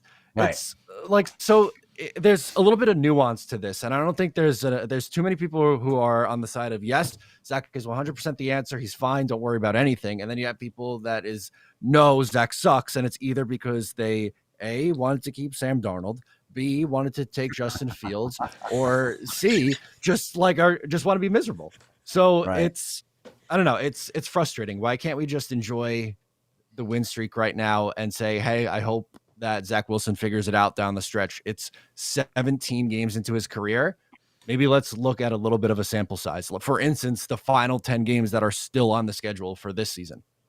Matt, I'm a Jets fan. I like pain. I want you to twist my nipples as hard as possible. Damn That's straight. hot. Where's the wax? Yeah, Dax Milne's mom. Come on. Sorry. Dom C drops in, says the only problem with Garrett Wilson on the outside, his Achilles heel is press man. He doesn't release efficiently enough. Being inside or in motion helps him immensely. Elijah is better with the release versus press. That is huge, Dom C. Thank you for that insight. So Garrett Wilson has a tough time getting off the press man coverage on the outside, where in the slot, you kind of have a little bit more space to sort of work with. So I think it's worth trying Garrett Wilson on the outside, because I've seen plenty of opportunities where cornerbacks are playing 5 yards off, and Garrett Wilson is skilled enough to be able to create some moves, or make some moves, create some space, and really cause some damage. Like, this guy's a jump ball receiver. Guy can jump out of the gym. Green Bean, you agree with Dom C here, or how you feeling? Well, I think this comment kind of dovetails with what I was talking about before with Robbie Sabo's assessment with it. Like, there's more to this stuff. Now, I think, again, we're in danger of overcomplicating it. Like, I'm pretty confident that Garrett Wilson will do just fine on the outside. He's got the jump skills. He's got the high point ability. He's got great hands, and his feet are wonderful. You know what I mean? Like, sure, he might get jammed up sometimes, but I think he would be effective out there, especially when Elijah Moore is shredding people on the inside. I think Elijah Moore is lethal in there. Now, if he's not doing this or that or the other thing properly, and that means he can't play there, I think that's unfortunate. It's very similar to what we said about the Jets not being able to use a 6'3", 4.38 speed wide receiver. It's like, I don't know. I feel like we're thinking too much. Like, the guy, he's played football his whole life. He's excellent at it. Figure out a way to use a 6'3" guy. Figure out a way to get the 5'9" guy in the middle of the field. You know what I mean? Like, he's gonna surgically chop up that defense. Like, there's got to be a way to do this. And I think that we're kind of, I find this staff, and this is one of my overall gripes, I find them to be a little rigid in their thinking. Now, that all said, it seems like it's working. It's like it's paying off right now. And maybe we have to be more patient with some other things to pay off. But I think that the comment Dom makes is interesting. And but I think, I think Garrett Wilson would probably be pretty good out there. Matt, your thoughts on Dom C's comment right here and Garrett Wilson not necessarily being able to beat press man coverage? I don't know if I buy that. I guess I see where he's coming from, but I don't think that's enough for me to say that he needs to be in the slot to mitigate those issues. Great thought process. Brian, Bogan drops in and says, I want to see Clemens play at running back. You know, fun inside fact. I didn't tell anyone this. I got some inside knowledge. Michael Clemens was the one who called Jacksonville and said, you're giving us a fucking running back right now for a 6th-round pick. Nice. I love it. 1189 Paris says, black jerseys, white pants to see how it looks. Ugh. I don't know. Like the whole like uniform thing with like the different colors, and it throws me off. I don't know how I would feel with black tops, white pants. Like that feels like too much black up top. That's just my thinking though. Kevlar drops in and says, I'll be at the Bills game. I haven't been to a game when the Jets lost. Something to think about. Kevlar, you need to get season tickets ASAP. Right now. You should be going to away games. I want a perfect season, my friend. This is bullshit. I'm upset that you're not at every game. Taps Any Button. Taps Any Button says, I'm one of the fans. Zach has been horrible. No excuse. So is there a discussion to be had? Like, let's take this to the extreme. Like, let's say Zach Wilson has a bad rest of the season, like no 300-yard game. He has, you know, at most 200 yards. He has like 50-50 touchdowns to interceptions. Because right now, from a throwing perspective, he's a 0.5. He's got the 1 throwing touchdown and he's got the 2 interceptions to his credit. What do the Jets do? Like, are you pulling the plug on Zach Wilson? Do you bring in some competition? Is there someone you kind of have your eye on? I think the Jets have a really good shot at making the playoffs, so that puts them out of reach of quarterbacks, which, thank God, I'll be honest, I don't want to go through another rookie quarterback again. Green Bean, I want to hear your thoughts on, like, what is the worst case scenario that happens with the Jets? Worst case scenario, you know what's like you know, I said I love 7 the hair. to 9.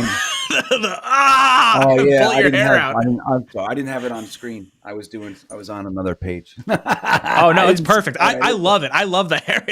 I'm pulling my hair out listening to this shit. Right. Well, I got to be careful these days with the hair, Ryan. So what were we talking about? What was it again? We're talking about what's the worst case scenario for the Jets. Like, what happens if Zach Wilson, doesn't have a great season, or you're still feeling shaky about him at the end of the year? Yeah. I find it really hard to think that Zach's not going to get his 3rd year unless, and I think, you know what's funny? I was watching Matt's new program at 2:00 Monday through Thursday, the Jets report today. I was there with him.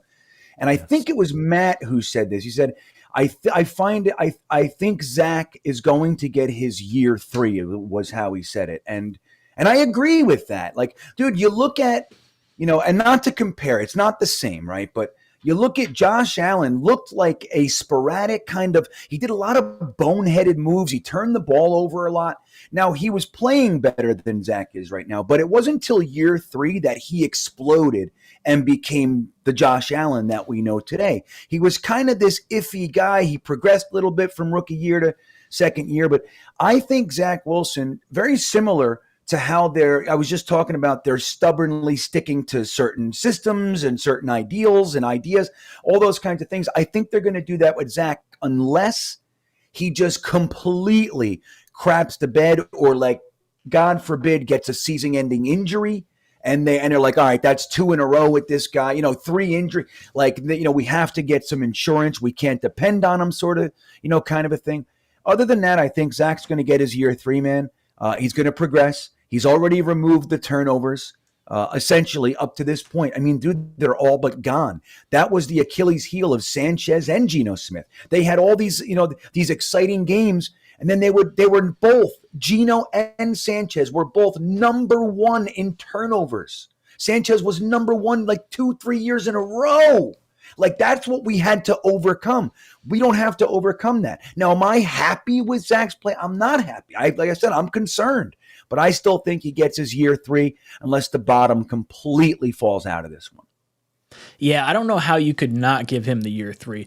Like, I don't know if it's year 3, then it's like competition, or if it's, hey, he has a bad year this year, and then it's competition next year. Like, I trust this coaching staff, and I trust the process. Like, you're looking at really good talent. And I think once you start bringing in like that competition, like you saw what happened. If you were watching the Monday night game last night, Mac Jones starts, throws the interception. They throw in Zappy. He gets 2 quick touchdowns. And then the interview after with Mac Jones and Zappy, both of them in the post-game presser, like incredibly awkward. What do you do? Like, for me, I'm ride or die Zach. You know, I'd like to see it for 3 years. I think 3 years is enough time. By the end of this season, I'm going to know if I feel comfortable with Zach, I think. We have another 14 games. If the Jets make the playoffs and Zach is kind of like so, I'm not bringing in competition. Like, I'm riding with him. Matt, I want to hear your thoughts on this as well. How are you feeling about Zach and like the progression and maybe worst case scenario?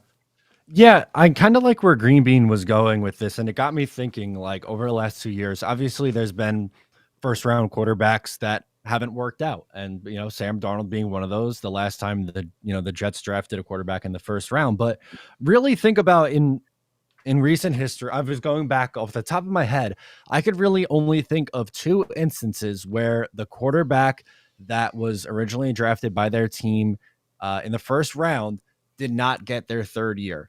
And that was Josh Rosen, who there's obviously red flags that first year. They moved on and had the first overall pick and drafted Kyler Murray.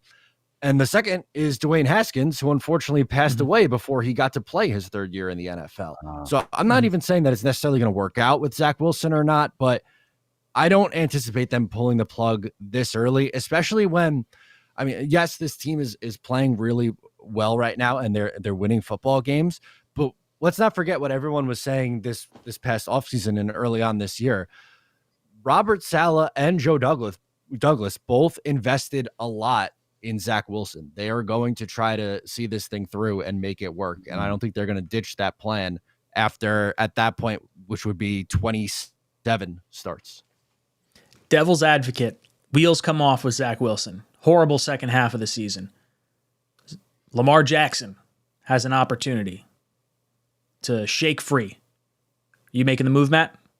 You have to really consider it. Lamar Jackson is an incredible athlete, one of the better quarterbacks in the NFL. It's going to cost you a lot to get him, but I think you have to, at minimum, consider it. Yeah, I think this roster's talented enough where if Zach, like, if the wheels totally fell off, like, I'm talking like bad, like, you're like, okay, this guy, like, he can't be the guy. Like, there's too many other guys on this team that are playing well to have the quarterback play this poorly. That's what would have to happen for me in order to pull the trigger on it. Green Bean, if that were to happen, you pulling the trigger on Lamar Jackson?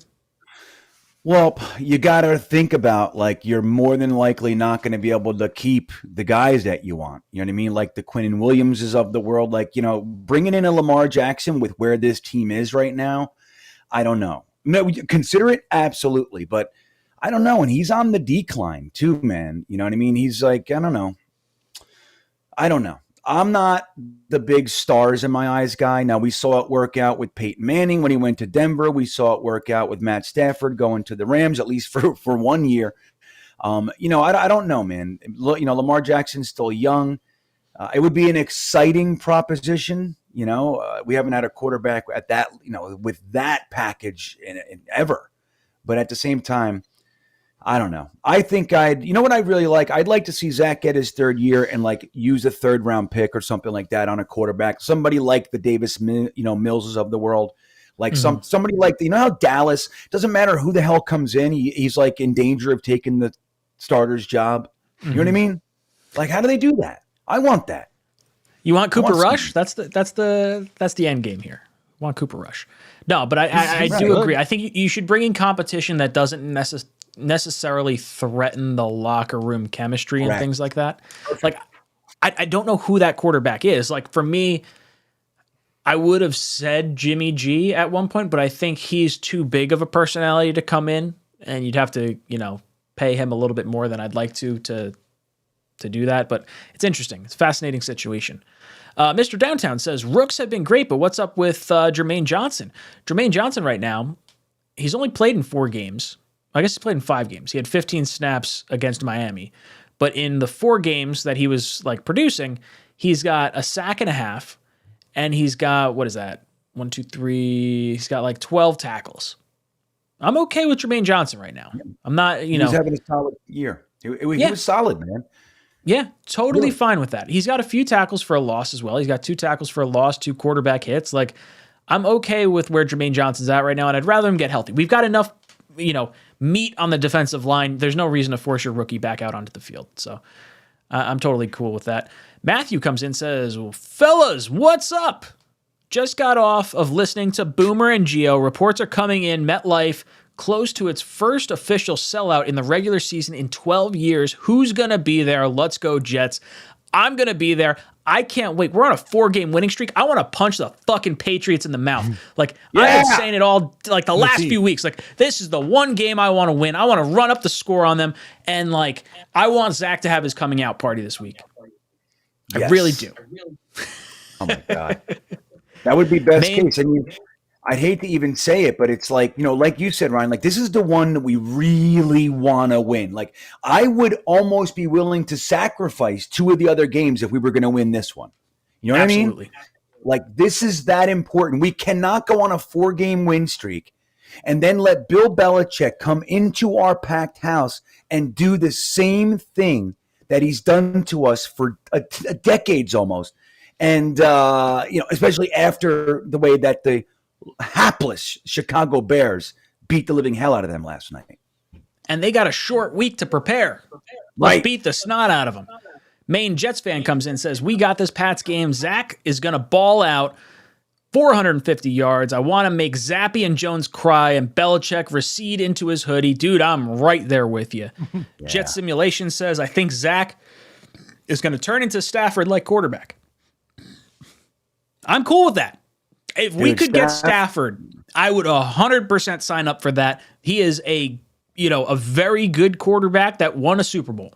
I'm 100% on board with Stafford. Greenbean, your thoughts? Yeah, people forget, though, how good Stafford was. He was on terrible teams. Never cried once, by the way. But he was lights out for a long time. You go back and look over. Stafford was among the better quarterbacks all throughout the worst, the most terrible teams. That was like a good move. Like, he finally got to a good team, an all-around good team. Like, he's had good pieces throughout his career, and they've done some. They made it to the playoffs a couple times. But Stafford, dude, if Zach ended up being a Stafford, we'd be fine. That would be more than enough for me. I see Iowa Jets fan over there saying the black pants are lucky, not the white tops. Oh, so maybe the black on black is like okay, right? See. I like you, Iowa Jets fan. I like it.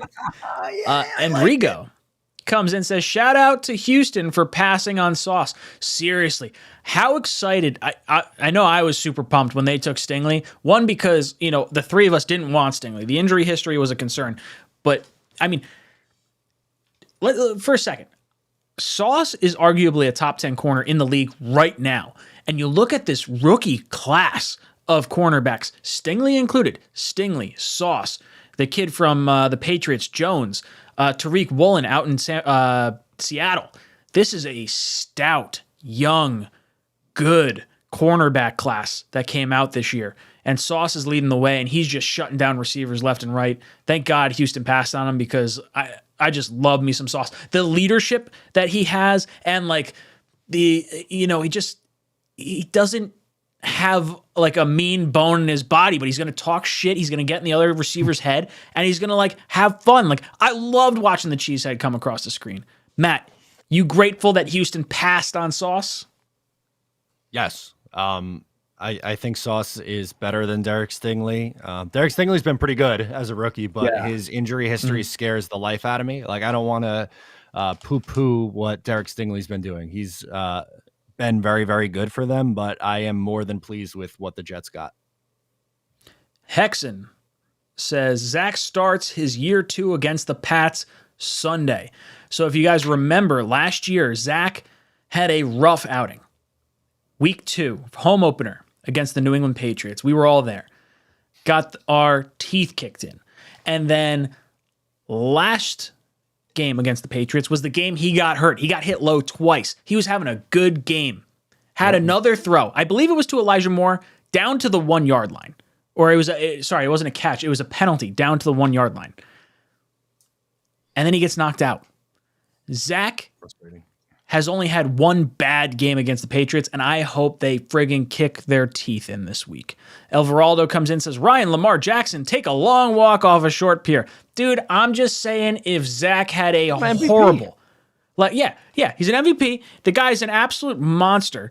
If Zach has the wheels completely come off, and this team's built to win now, and we've got the running game we've got that Lamar Jackson can take advantage of, dude, I'm 100% signing up for it. But I think Zach's going to turn it around. I don't even want to say turn around. I think he's going to kick it into gear. And we're not even going to have this conversation. Like, I don't want to have this conversation at all. Post-bye week is when it happens. Oh, we need it. We need it. Shadow says, Aaron Rodgers, he can mentor Zach. No, fuck that. Oh, my God. No, you want to talk about headaches? $50 million a year. Right. Yeah. Matt, sorry. No, I was just going to say, you want to talk about headaches? Let him go, I don't know, hang out on the Joe Rogan podcast. Just go away, dude. I'm so done with Aaron Rodgers. Has anyone, I don't want to say anyone fallen from grace faster, but like it feels like 5 years ago, like the entire league loved Aaron Rodgers, and he's just been kind of like a real prick the last like few years. The whole like, oh, I need weapons and they're not drafting people, but I'm going to take a $50 million a year contract and lose Devontae Adams. Like, fuck off, dude. I'm done with you. Sorry. Citybert says, did you discuss Elijah's burner account yet? So I saw this, and I saw Green Bean. You had a video on it as well. It was for those of you guys that don't know, was it David Stein? Was that the name of the quote unquote burner? So you guys could look it up. Type in David Stein Twitter or thread or whatever. It's interesting because there's a lot of comments, and every single one is relating to Elijah Moore. The only thing I don't agree with is that all the comments were made like after the trade talks came out. So to me, when I'm looking at it, I'm feeling like that's more likely to be a fan or a family member or an agent that's supporting Elijah Moore than it is Elijah. Like if I was Elijah, I'd have a burner already and I'd be like, commenting on things like a year ago or a longer duration than just, one day. So I don't believe it is Elijah's burner. It would look really bad if it was. This doesn't feel like the Gase burner to me. Green Bean, your thoughts on the Elijah Moore quote-unquote burner account? I disagree with what Ryan just said. I think that it is Elijah Moore. I think that the reasoning for not having a burner for the last, 6 months or a year, whatever, like you said, is because he just got upset. That's what I think. I think there was the last 2 weeks where he had that kind of, the offense wasn't going well for him. Anyway, he was playing, but he wasn't getting all that many receptions and stuff. But the last 2 weeks, he fell down to like just about zero. He had one target in the last game. I think that he just got upset, and when he went home, when the Jets sent him home, I think that that's when he did it. Because look, the comment to Damian Woody, to Adam Schefter, and to PFF. Those are the comments that do it for me. Like he's talking to them as if they don't know anything. Like he said, with all due respect, you don't know the details or something like that. Mm-hmm. And it's like, who's going to say that? Look, and then somebody's really calculated. Of course, they could do this, of course. But it seemed to me like Damian Woody knows more than us three. Fair enough? Mm-hmm. He knows. Sure. We know that, right? We're aware that Damian Woody has the inside scoop. But for somebody to say, like, with all due respect, you don't know what the hell you're talking about. You don't know the details. That, to me, is somebody who does know the details. Like, I don't know. And then he did the same thing with Schefter, and he did the same thing with PFF. So I don't know. I feel like it is. And then the second that it came out that it was him, it was deleted. I don't know, man. I think where there's smoke. Matt, what about you? You think this is the burner account? Yes. I'm with Green Bean. I think he got the conspiracy theory is spot on from Green Bean. I could not agree more. This wasn't an issue until the Samini tweet, so we can blame him, number one. And that's why the account was made recently, is because he was pissed off. And look, he handled it incredibly poor. I just hope that this is something that we could all move forward with and not have to lose out on a very talented receiver. Right. J.E. Allen comes in and says, why are the Jets 1.5 dogs at home against the friggin' Patriots? What the fuck? Yeah, this is because the Jets have not won in the last, I don't even know how long. It's been a long, long time since the Jets have won against the New England Patriots. And I think that is more so the reason why they're dogs as opposed to like everything else. I mean, maybe it has to do with the injuries to Breece Hall, Elijah Vera Tucker, no Corey Davis. But like, I don't know how you look at the Patriots playing yesterday against the Bears. Like, even with all the injuries, I think the Jets are way better than the Bears are. Green Bean, your thoughts? I made a video this week about the confirmation of the anti-Jets bias in the media and around the NFL and externally. And it was the PFF, Quinnen Williams, after the Green Bay game, their rating of him, they gave him a 64. And then when Jets fans pounded him, they said, oh, yeah, we're sorry, 75. They said, screw you. They pounded him again. They said, all right, it's 84. And then the senior analyst, Ryan Smith from PFF, admitted, I didn't even watch the game. So this is real. So why did you jump all the way to 64? Because they don't like the Jets. We've seen that a million times. So this to me, now look, we know Vegas, it's all about money, right? So they don't give two shits one way or the other. If somebody's angry, upset, mad, they don't care. But I think it's the mindset toward the New York Jets. Yes, we're on a 4-game win streak. Yes, we're undefeated on the road. Yes, we won our last I think 2 home games, or I think it was, or maybe 1. Forgive me. But they still are looking at the Patriots, even though they just got shellacked in their own house by a team that's not necessarily carrying around buckets of shellac.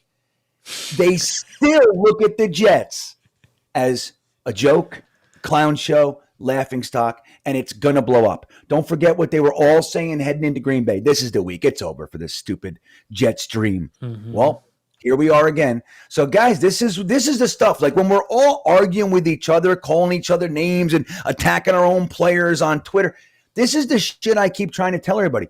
Dude, we need to be us. The whole fucking world hates you. All right? Everybody from Vegas to PFF to fucking Goodell, like everybody hates. We should be supporting each other, staying together. Yes, we can disagree. That's fine. But we should be the ones supporting and being behind our team and behind our players, not looking for the first opportunity to be upset or rub someone's face and shit. I think that this is a good example. Dude, that means we're 4.5-point underdogs to this team. Because the 3 points at home, the whole deal. They're thinking that Jets, even though we're 4-game win streak and the Patriots are getting kicked around like a can, we're 4.5-point underdogs to this team with Bailey Zapp. The Jets wind up winning against the Patriots. I'm going to talk so much fucking smack, it's ridiculous. Oh my God, I'm going to be intolerable. Yep. I've been waiting for it for so long. Matt, why are the Jets 1.5-point dogs to the Patriots? I'm going to say it's the history. They haven't beaten them in their last 12 tries. 7 years, I think, is what people are saying, right? Yeah. 2015. So 16, 17, 18, 19, 20, 21. That's 6 times 2. 12. Sorry, not a math guy. Never claimed to be. 12 straight losses against the New England Patriots. I think it's a slightly disrespectful line. I think the Jets should be a slight favorite, but hammer it. Why not? I think they win outright. So if you're bold enough, take them on the money line and just let it rip. Easy money. Samantha Bennett, thank you so much for joining the economy class. Means a lot. Aaron Daniels says Zach Wilson is playing within the offense and taking what the D gives him. Yeah, I believe that is true. I think we will see a more explosive Zach once it calls for it. Wyatt Peters comes in and says, hey boys, just got off a long shift to find my 3 favorite guys on. I really appreciate it. It was pretty bad day, and you guys made it better. Come in. Put your arms out. Let's do a group hug. Come on. Yeah, I love Wyatt. See, look at us go. Look, see, this is a big group hug. There's 800 and some odd people in here getting a hug. Love it. Absolutely love it. Thank you so much for hanging out with us, Wyatt. Wyatt's a good dude. Shadow Flare Gaming comes in and says, what number is James Robinson wearing? I've heard 23. 23. Yeah. 2-3, baby. I like it. I like it. That's a good number. Good number. Makes me feel good about this stuff. Yeah, Sean Green. Ooh, I like it. Ferris Grimm says, let's fucking go, Jets. I love seeing that. Davis drops in with a super chat, says, Judy for more. If you could do Judy for more, I would do that. 100%. I don't think that is realistic. I don't know why Denver would want to make that move. Like they're in a weird spot right now with the whole like Russell Wilson. That might be the worst trade I've ever seen.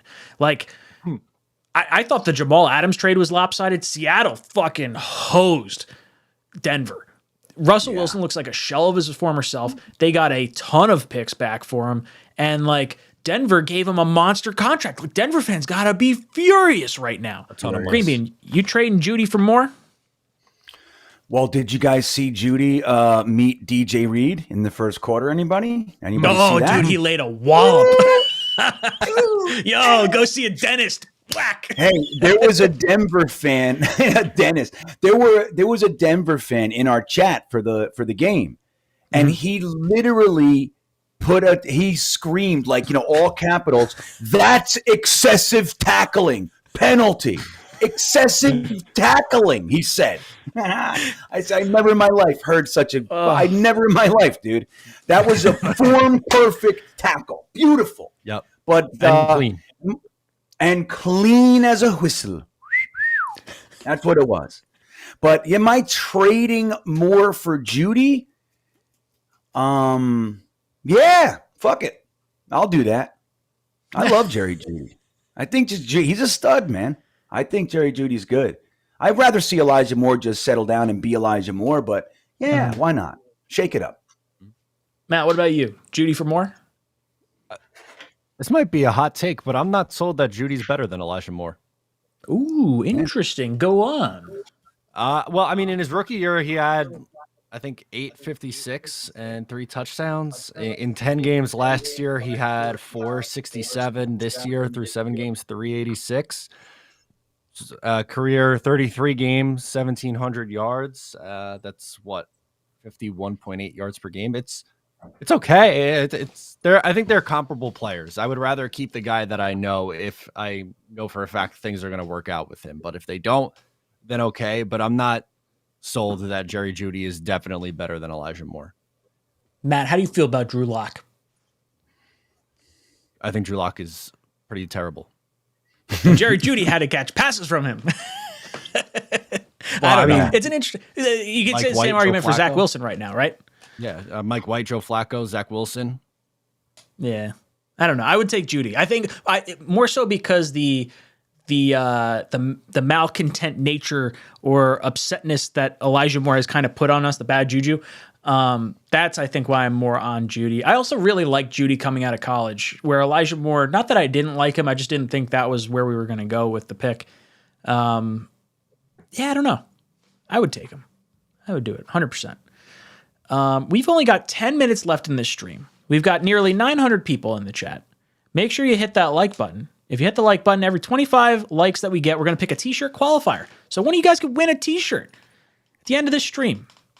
And if you're watching after the fact, all you got to do is leave a comment down below this video, and you'll get entered into next week's t-shirt giveaway. Yeah, we need, what is it? 3 more, and we pick another qualifier. So we're good. Let's go. 3 more likes. We got it. It's there. See, people are hanging out. If you want to see the Patriots get their fucking teeth kicked in, hit the like button. If you don't hit the like button, you're a bad Jets fan. That'll get them. That's it. That's the one. Let's go, guys. Want to see us win. Yeah, you want to see a W. Jets don't win unless we get to 600 likes. Gotta happen. We got it. Yeah. We'll get there. So yeah, I guess let's talk a little bit about this upcoming week. Jets Patriots. Jets plus 1.5. We already talked about the bullshit nature of this line, but we think it's historical. I'm looking at this Patriots team, and I'm saying they gave up 250 yards rushing. I know we don't have Breece Hall, but I want Michael Carter to go off. I want some designed runs from Zach Wilson. Like, I want some RPOs. Put some pressure on him. The only person I'm really fearful of on that defense right now is Judon. Judon is filthy. He will get his hands up. He will hit your quarterback. Like, for me, looking at our offensive line, no AVT now, I would like to see us put a little bit more emphasis on the blocking aspect of our tight ends to try and give Zach a little bit of time, because he has been clutch when he has a clean pocket. Green Bean, what are your thoughts on this upcoming game? Yeah, dude, he's trouble. He's troublesome.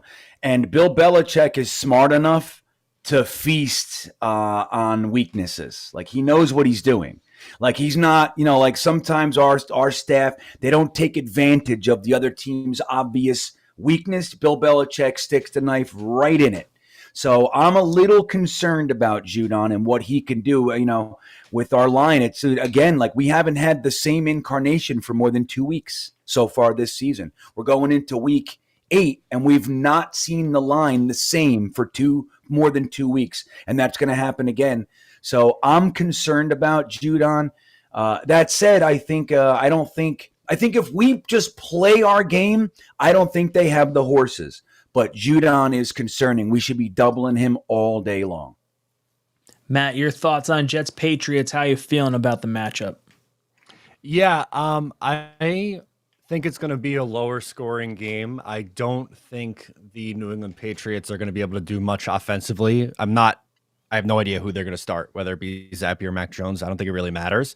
They didn't run the ball particularly well against Chicago. Not that Chicago's, incredibly hard to run the ball against. They don't have the receivers, I think, that could have a shot at beating the Jets corner duo of DJ Reed and Sauce Gardner. I think it's going to be really up to Zach Wilson in this offense. And I think, he does just enough. I don't think it's one of those games we're going to see him go for 300, but I think maybe, a little over 200 yards, a passing touchdown, another no turnover game, and you win 20-14, something like that. Jaquan Brisker yesterday went to almost tackle Mac Jones. Mac Jones kicked him in the dick. He did. That is a dirty player. I've heard multiple things about Mac Jones being a dirty player. I would love to kick his teeth in. And then you have Brady down in Tampa doing the same thing to friggin' what's-his-face, the Atlanta Falcons guy. And they threw the penalty on him. Yeah, dude, a bunch of fucking cheaters kicking people in the dick. Yeah, Brady literally told the referee, throw the flag, and he did, after he kicked that guy in the nuts. Yeah. Unbelievable, man. Dude, piece of shit fucking people and a piece of shit fucking team. I don't know what to tell you, dude. Absolutely ridiculous. I saw a pretty funny comment. Sergeant CVO says, put Clemens in and we can solve the Pats quarterback problem. Yeah, right. Jesus. I don't want it to be like, almost reminiscent of the Mo Lewis hit, but I do want that to manifest itself. I would like to hit someone. I want a whole bunch of DJ Reed, Jerry Judys. It'd be fantastic. Yeah, just lay the boom. JT Nickerson, thank you so much for joining the economy class of the channel. Make sure you drop some JETS in the chat for our newest member. We got some pretty cool emojis in there, some pretty fun ones. The Harry comes in and says, what will Joe Douglas do about the offensive line situation? So I don't think I brought this up yet, but this is a good time as any to bring it up. Oh, that's not it. Sorry. Where is it? Boom. Douglas trade targets. Jack Conklin, Laramie Tunsil. I saw this tweeted by our own Ali from Loyal NY Jet fans. I guess it was mentioned by Adam Schefter that these two guys could be targets for the New York Jets. Not that they are talking to him, but that they could be targets of him. I believe Laramie Tunsil has one more year remaining on his contract after this year. Jack Conklin, I think, is a free agent at the end of the season. I don't know which way I'd go on this. I think Jack Conklin probably sounds a little bit more favorable because I think it's going to be a little bit cheaper. I don't think you have to give up a first-round pick to get him. I think the Browns are going to be sellers after they get thumped by the Bengals this next weekend. The Texans, look, Tunsil has cost teams a ton of money. I want to say it's like 3 first-round picks, 2 second-round picks, a third-round pick. Like, this guy has absolutely cost teams money because of how good he's played. And if you're adding him, you're probably pulling the plug on the 38-year-old Dwayne Brown, which is probably not, the worst case scenario, but you're probably giving up your first round pick if you're bringing in Laramie Tunsil.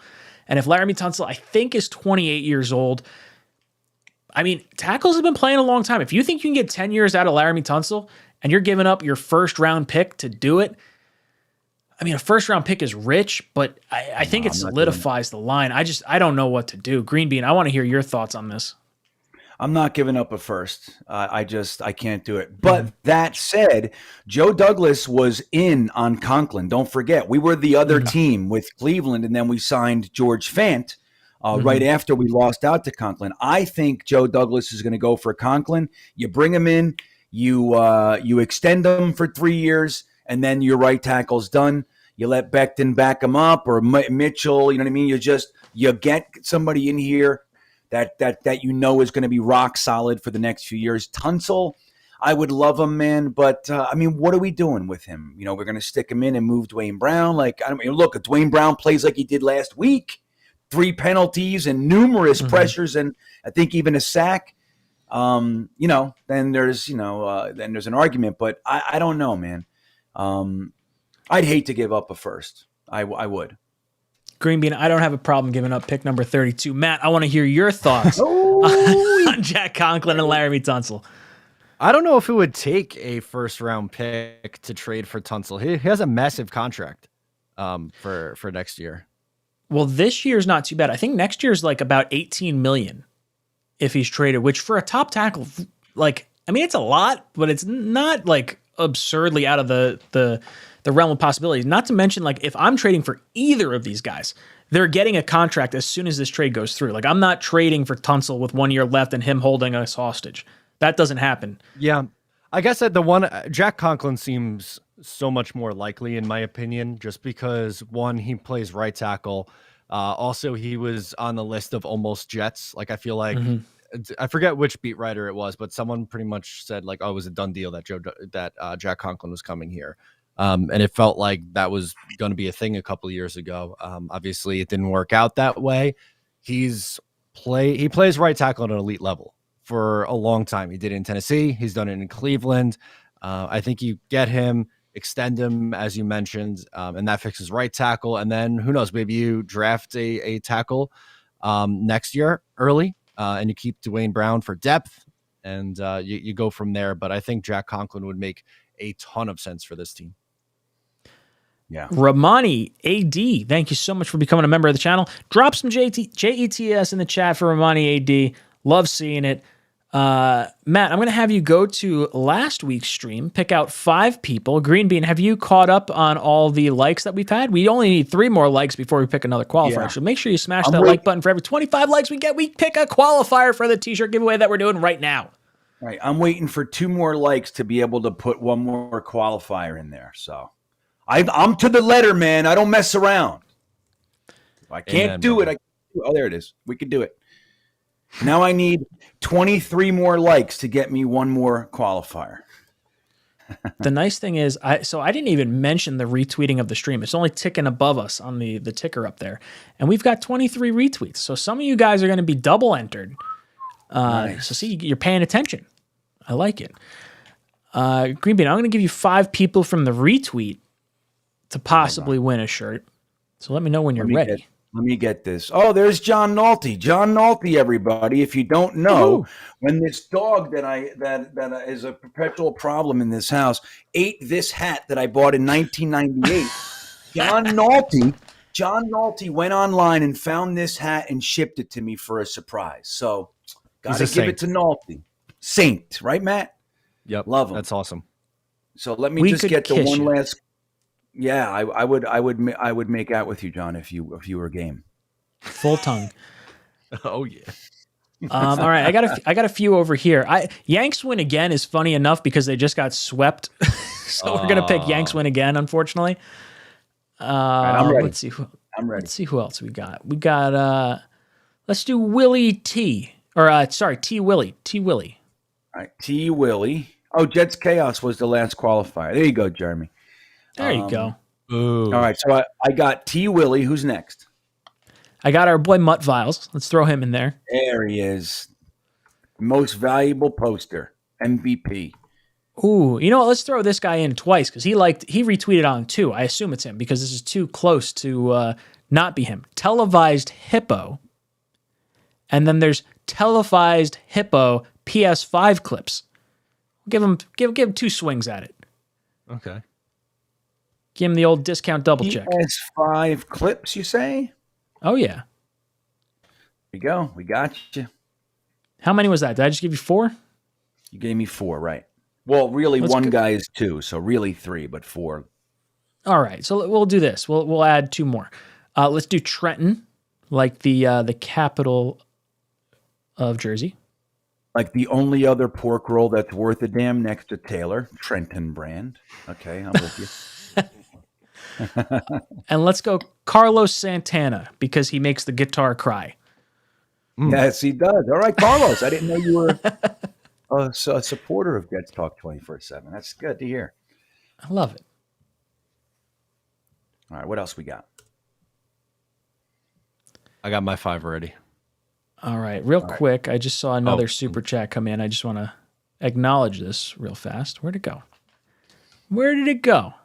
Hold on, let me find it. All right, Sam Aiken says, why would Becton back up Conklin? Why?